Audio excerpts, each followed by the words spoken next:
Buenos días, comunidad. Acá estamos otra vez con otro vídeo por si les puede servir de utilidad. Quiero hablar de situaciones que ocurren en el ámbito de los vínculos, sobre todo en el ámbito de los vínculos con la familia, y que hay muchas personas que no se atreven a expresar porque no se sienten comprendidas o representadas, ¿no? Porque lo correcto sería otra cosa. En este vídeo lo que quiero es dar un poco de espacio y visibilidad a esas personas para ver si te podés sentir identificado en una de estas situaciones.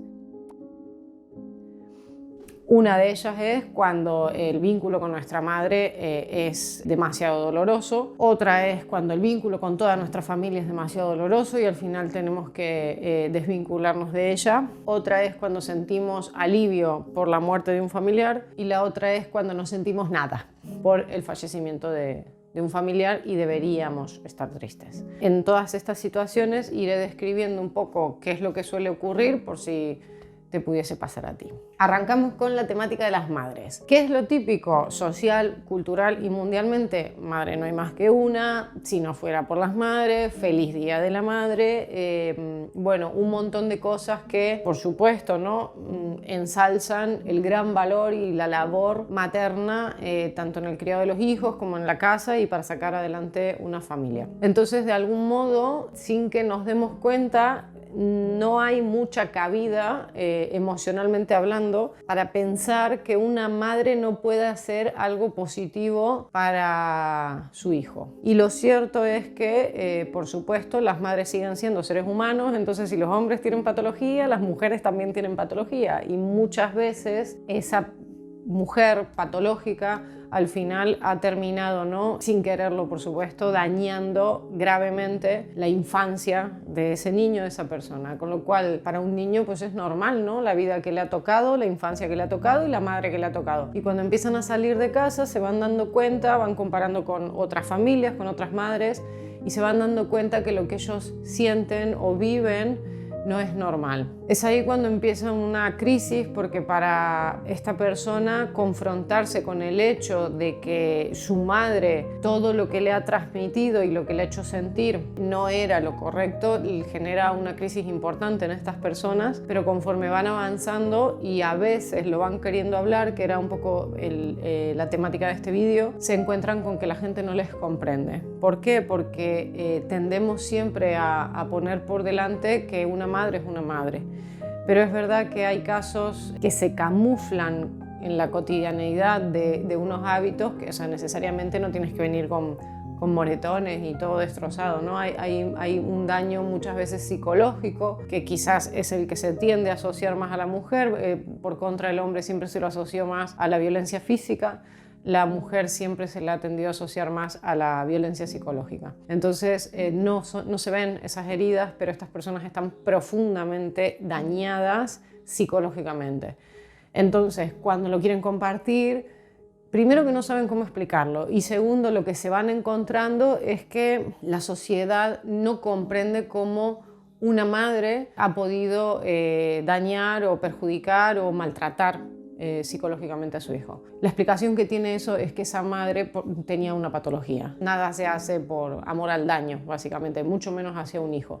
Pero si yo tengo una patología, mi mundo lo veo a través de mi patología justamente y proyecto todo eso en mis hijos. Entonces un niño que está creciendo, por un lado siente una realidad, pero por el otro lado mama otra. De adultos lo que va sucediendo es que ellos se van aislando con respecto a ese sentir que tienen sobre su madre, no lo comparten con nadie, se avergüenzan porque piensan que son ellos los culpables de tener ese sentimiento hacia su madre cuando no deberían tenerlo, cuando deberían tener otro, cuando deberían estar más pendientes de ella, hacerle un regalo por el Día de la Madre, ir a comer para Navidad, lo que sea, pero no pueden. Entonces, si eres esa persona o si te sientes identificado, por supuesto creo que es algo que es digno de trabajar en terapia porque es un daño estructural importante, ¿no? en la infancia y bueno, en la adolescencia, lo que hayas vivido. El mensaje que quería transmitir es que es más frecuente de lo que parece, solo que no se habla.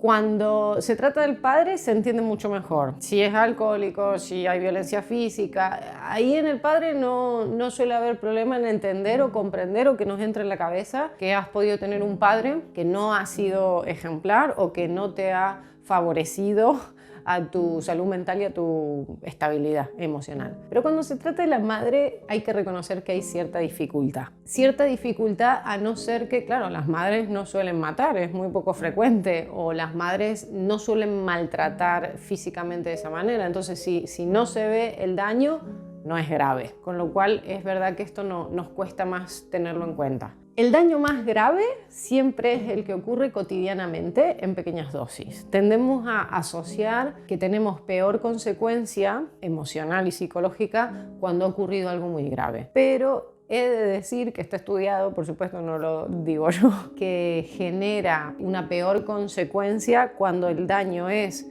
quizás en menor intensidad, pero cotidiano, ¿no? Entonces, si todos los días de tu vida te están menospreciando sutilmente, pero menospreciando, están pasando de ti sutilmente, pero pasando de ti negligentemente y tal, es más grave ese tipo de daño que uno que pueda ser muy grave, como para que incluso, no sé, una maestra se dé cuenta y llame la atención y empiece un proceso de visibilidad de a ver qué está pasando en esa familia. En conclusión, es más grave el daño diario, pero menos intenso, que el grande y muy intenso, pero puntual.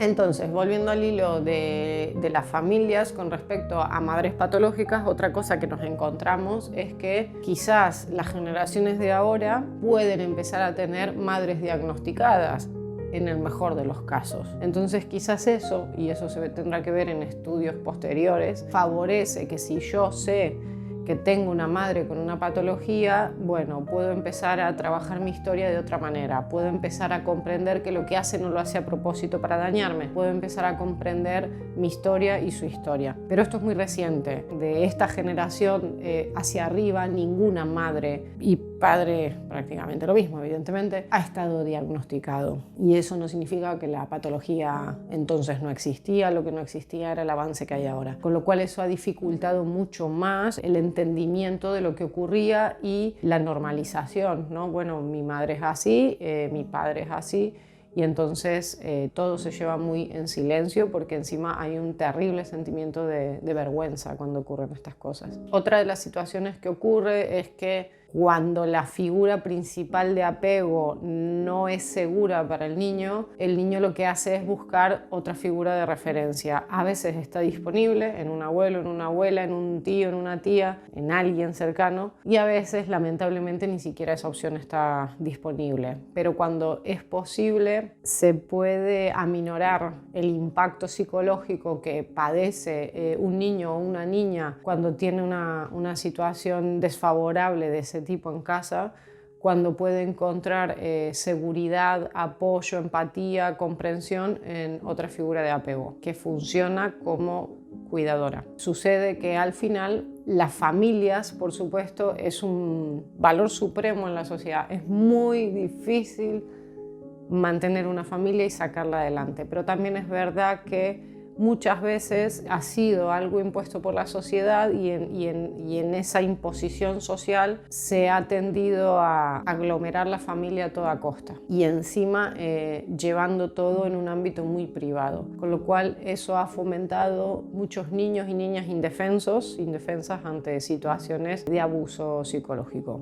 y muchas veces físico también, por supuesto, pero bueno, el que nos trata es el psicológico, que es el que no se ve. Con lo cual, cuando eres adulto, un buen día debates entre tu estabilidad y tu salud mental y estar apegado con tu familia. Y o bien te acoplas al sistema y entonces todo el sistema es patológico y entonces funcionaría bien porque todo el sistema es patológico, o te desprendes, te desvinculas emocional y físicamente del sistema y te diferencias para poder sobrevivir, porque evidentemente si estás en el sistema o tienes que funcionar como ellos o tienes que mantener una distancia y unas herramientas y unos recursos muy importantes para que esto no te afecte. Esto es lo que se suele trabajar en terapia.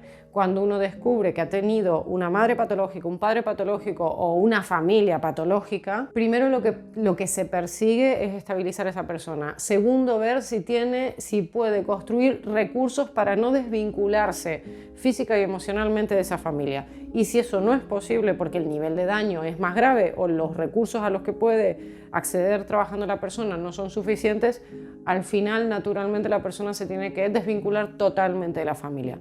Cosa que, por cierto, y volviendo a la temática de este vídeo, es una minoría. No suele ser frecuente porque no se habla y no suele ser entendido. ¿Quién entiende que uno no quiere pasar las navidades con su familia? ¿Quién entiende que para el Día de la Madre no le quieras comprar un regalo a tu madre, no quieras ir a comer con ella? ¿Quién entiende que para tu cumpleaños no quieras invitar a tu familia?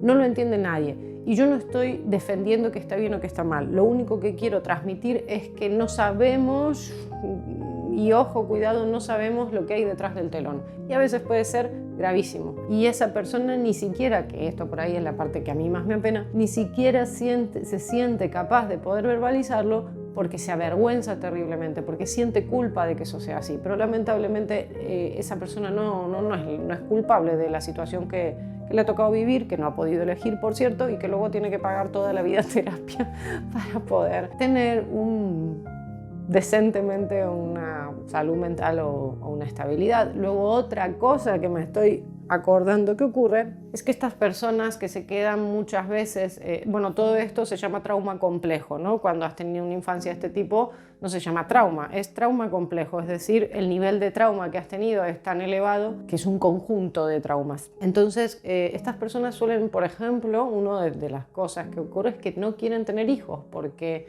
se han quedado tan traumatizadas que sienten que si tendrían un hijo, aquello les reactivaría toda su sintomatología, ¿no? Entonces piensan que no van a ser capaces de protegerlo, de cuidarlo, de tener un vínculo sano y seguro con él, porque como ellas no lo han tenido, en alguna parte de su cerebro sienten que no tienen esa referencia para poder guiar su maternaje o su paternaje. Así que evitan todo ese tema. Otra de las secuelas que suele ocurrir es que por supuesto se ponen 7.700 corazas para generar vínculos porque lo que sienten es que el vínculo es dañino, peligroso, doloroso y no se sienten seguras porque la figura principal de apego que le tenía que dar seguridad utilizaba ese vínculo para dañarle. Entonces les cuesta muchísimo confiar, abrirse. Con lo cual, si te sentís identificado en alguna de estas situaciones, he de decirte que es más frecuente de lo que